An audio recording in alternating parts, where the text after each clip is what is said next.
Hello, guys. It's good to be back for the long form content that I actually like to do. Firstly, thanks a lot for the wonderful feedback that you gave for last week's topic, the habits that we discussed for people in their 20s. I received some very good feedback from people that the videos are too long and that I should try and reduce it. Honestly, I'll try to do that, but I find that a little too difficult because it adds too much of pressure in terms of monitoring the time, which sections to edit, what kind of speech or text is to be avoided, etc. So that makes it a little arduous for me, but I'll hopefully get better with time. But keep the love coming in. I was quite happy with the feedback that I received. And in fact, the topic that I'm going to do today is quite interesting. It's choosing a life partner, which was one of the topics that I had touched upon in the last week's one, and what are the red flags to watch out for, right? And this itself gave us a feedback because a lot of people said, "Why don't you break the last one into small chunks of 5 to 6 minute videos, and take one subtopic from that, and then do it for the remaining few weeks for the next few weeks." So here we go. Let's start with that. I hope you guys are keeping healthy, doing good, and staying very purposeful. Okay, cool. A disclaimer. This is just my subjective opinion on based on the patterns and research work that people have done. This is not to hurt anyone's sentiments. So with that, let's get started. Cool. I mean, there's choosing the right partner is obviously the most crucial decision one would ever take in life, both for a man and a woman. And if you're a man, again, this topic is again focused towards you. That this probably is your single most important decision, apart from in jobs, everything you can change, but here it's very difficult to change. And even if you change, you're going to be left high and dry because you'll end up losing more than half of what you've earned so far. So be a little careful. More than the financial impacts of it, choosing the right partner kind of complements you and makes your life much easier. And same for the girl. But so be very very choosy. Let's look at some of the aspects that you need to watch out for in no necessary order. But let's start with one. Number one, the angry feminist, right? Uh, be very careful if a girl comes and says, okay, after you have your initial discussions with her, she says, "Oh, I'm a feminist," and then screams in a high pitched volume, starts comparing with what you would do versus what she would do, talks about equality at every given opportunity, and talks about women empowerment all the time. It's a red flag. You are going to have a tough time. Okay, there are certain types of men who adjust with these kind of feminist women. That's fine for them, not for everyone. I've seen that those kind of relationships don't last very long. So try and stay away from these angry, brainwashed feminists. And on the downside with them is that not just with you. Once you have a child, they'll be brainwashing your sons, your daughters, etc. That's another pitiful aspect of them. And not just that, they will even talk to other kids, neighbors and other relatives' kids, and tell the same thing. And if their parents are not doing that, they'll even go out and pursue them or give them even books and stuffs to brainwash them on feminism and other aspects. So stay away from the angry feminist. The single mother, or basically the broken family, right? A lot of research very clearly indicates that both sons and daughters who are growing up in single motherhood families, or they don't do that well in life. They end up filling jails, they do drugs, they don't do that well in schools. They are generally not a happy set of people compared to, let's say, father mother kind of a household. So it's better to stay away. I'm not saying that you will never find a gem from these places. Yes, you might find one or two, but on average, when you're looking for when you're looking to take a punt or a bet on these kind of things, you would probably tend to think that joint household is much better than a single mother one. So you might want to give that this a lower preference than the joint household ones. And these people might have a lot of traumas, maybe due to divorce or other concerns. The child grows up with a lot of more trauma. So it's not your job to go and fix these things. So stay away from single child children from single mother households. The third one, uh, women with a lot of past. When I say past, high body count, right? It's quite common that girls also are emotional human beings. Obviously, they'll fall in love with someone. They might have had some cases, or even maybe one or two boyfriends with relationships, it happens. But lower the body count or lower the past history of relationships, the better for you. Obviously, you will never come to know on what their body count is. They're going to reveal, because it's women generally don't reveal, and you will never come to know as well. But if they do tell you, then just run away. This is not going to work for you. And basically, people like David Buzz, who's an expert in evolutionary psychology, he's published a lot of papers on these things. Women with high body count and past uh, typically tend to be more broken. The chances of marital happiness reduces a lot. The chance of divorce increases dramatically, right? 0 to 1 is the ideal one, maybe 2 max, but I mean, ideally you can't really expect them to be virgin these days. It's quite rare. If you do get that, that's great, but lesser the body count, the better. Less trauma for you, and easier to pair bond, right? Um, Lesser comparisons with the past boyfriends that they've had.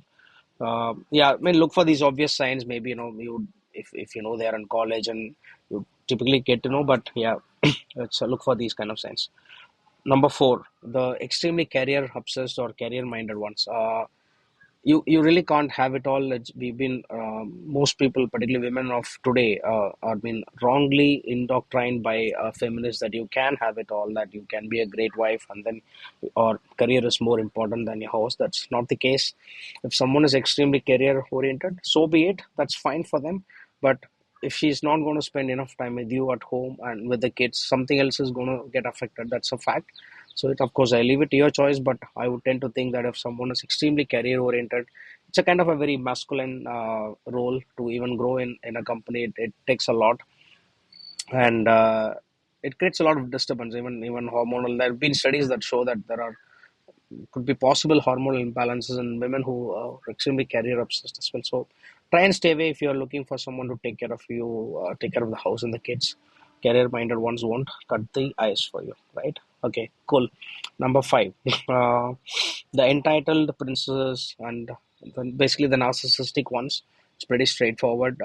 They always think only about themselves. It's very difficult to satisfy them.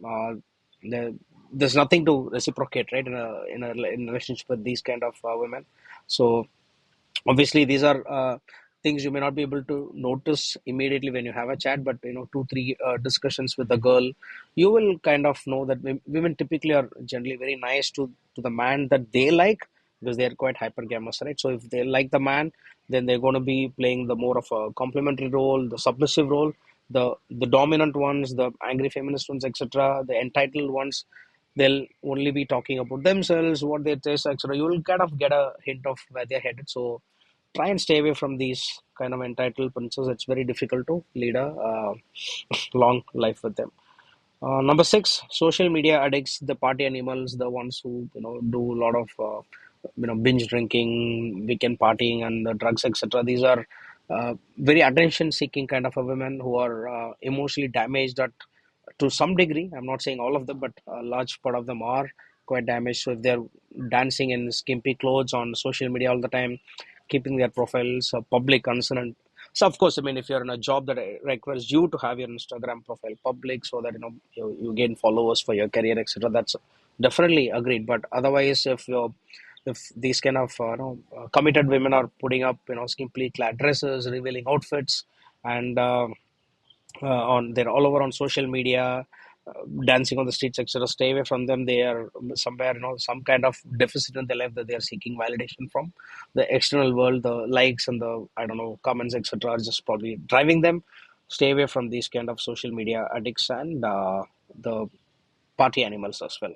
Party animals, of course, you know for a fact that if a lot of times when women are drunk, I mean, in general, you should avoid even men who drink a lot. But again, even with respect to women, it's not a good sign. So stay away from all this women who drink a lot and do a lot of drugs. The financially irresponsible one, the comparison queens, etc. Okay, cool. I'm just clubbing 2 3 to keep the video totally a little short, learning from the feedback you guys gave me. Okay, great. Yeah, I mean, if someone is extremely demanding, financially responsible by just buying whatever she wants, taking loans, and doesn't care care much about the pressure that a family will go through with respect to the finance. It's not going to help you. It'll put you in a very perilous situation very fast. You'll never be able to satisfy this kind of people. So stay away. Of course, these are very difficult to identify when you're, let's say, dating them or when you're meeting them through arranged marriage, whatever the means is to be. But in your first few settings, if you get a whiff of her spending patterns and how she is, like, just look around, I mean, see what she's carrying, etc. Based on her earning potential, what her earnings are versus what she actually probably has and has been spending, will get a rough idea of her financial prudence, right? So keep that in mind. The ones that are easier to handle are the simple ones, who live within their means and have reasonably basic expectations of life, are very easy to live with. Uh, Again, as part of this, the second next one, point number 8: avoid the extremely unhealthy, obese ones. Very difficult. Physical attraction is a great part of how your married life is going to be. It's the duty of both the husband and the wife to maintain themselves in the best possible way, manner, and shape to be able to be attractive for the other partner. So if someone is like 80 to 100 kilos plus, eats a lot of junk food, drinks, parties, all these kind of stuffs are not really good. You're not going to even have a great. The chance of you having a great kid also reduces because for obvious reasons, right? You can't have a healthy baby with a very unhealthy partner. So try and stay away from these kind of people as well. I mean, she doesn't value her own health. Like, what? How do you think she's going to value a family life with you? Last one, number 9: the one who doesn't value her own family or and friends, right? I mean, this is a clear red herring, a red flag. Stay away if she keeps bitching about her father, mother, sister, brother, or her own friends. It's very unlikely that she's grown up in a or brought up in a good way. So try and stay away from these kind of girls as well for marriage. Okay, now I just brought about 8 to 9 points that I thought was important for you in noticing women so that you can stay away from those women for from a marriage perspective. This is not, a of course, a complete list. There'll be more. You can find more online, but these I think are very relevant. At least things like the feminists, the single mother ones, women with a lot of past, etc. People don't cover it because it's considered quite sensitive, but these are uh, practical ones which every man has in mind, but he has a little bit of shame due to the kind of world that we live in, because you get deleted or cancelled, etc. uh, but I think these things have to be said, and I also think that women have no clue on what men like these days, right? I mean, if you can avoid some of these red flags, you would probably be in the top 1 or 2% of what men are even looking for in a marriage material girl. So if you're a man, watch out for some of these signals. This is not a comprehensive list, but I just thought I'll give you an overview of the things that you need to watch out for. Do let me know what you think of it, and if there are any other points that I think I should cover, do drop in the comments. I'll see you next week with something interesting and exciting. See you then. Cheers.